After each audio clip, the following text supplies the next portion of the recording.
The first Inca emperor, Topa Inca Yupanqui, married his own sister, Mama Runtu, with whom he sired his eldest daughter, Kurizimai, his eldest son, Waina, and his youngest daughter, Rahua later. His eldest daughter, Kurizimai, and youngest daughter, Rahua, both married their elder brother, Waina. His eldest son, Huascar, married his daughter, Jupa. His second son, Atahualpa, married his daughter, Asapai. And his third son, Manco, married his daughter, Tura.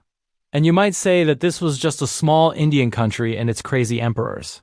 But what's even more incredible is that even when Japanese emperors promoted internal marriages, most were between half-siblings. The Incas, however, specifically required marriages between full siblings of different mothers. And it had to be that way. Now you might be wondering why. After all, when blood purity is pursued, special genetic disorders always appear. For example, the distinctive chin of the Habsburgs, the unique skull shapes of Egyptian pharaohs, the widespread hemophilia of European royalty, and the frequent blood disorders of Japanese emperors. Take Charles II of the Habsburgs as an example. Because of his jaw deformity, he could not speak clearly, could not chew food properly, and suffered from intellectual disabilities as well as numerous other physical impairments. Egyptian pharaoh Amenhotep IV also suffered from a rare genetic condition. He had excessive estrogen, which caused abnormally full hips and chest. Japanese Emperor Taisho was frail and sickly from childhood and later developed mental illness. By contrast, in the Inca royal family, the most abnormal emperor was Huascar.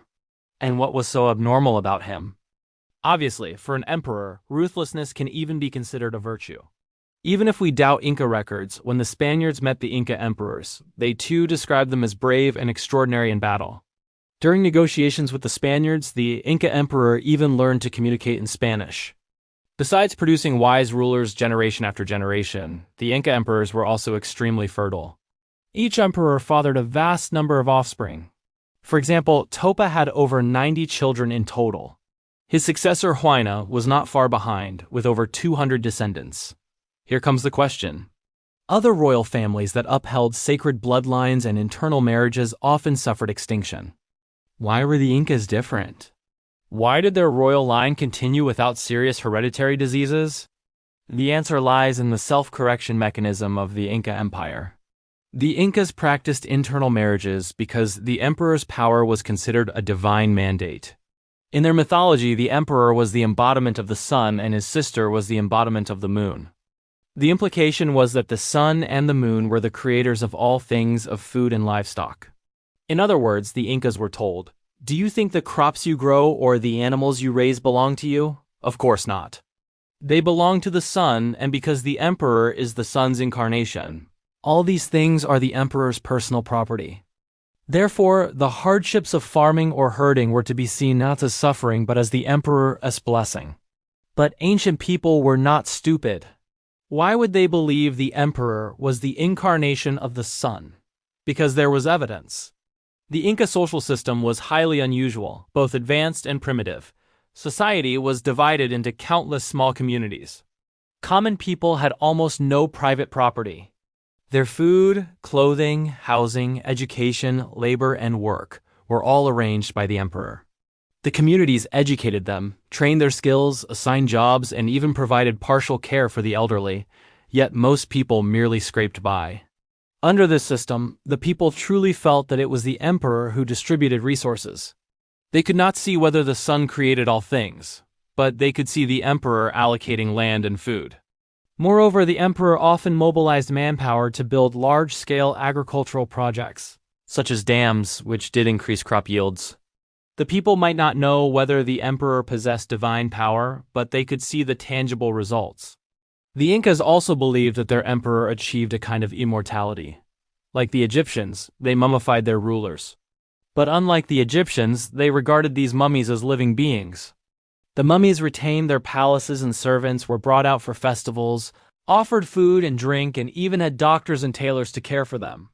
When major state decisions were needed, the mummies were displayed and consulted, with priests interpreting their intentions.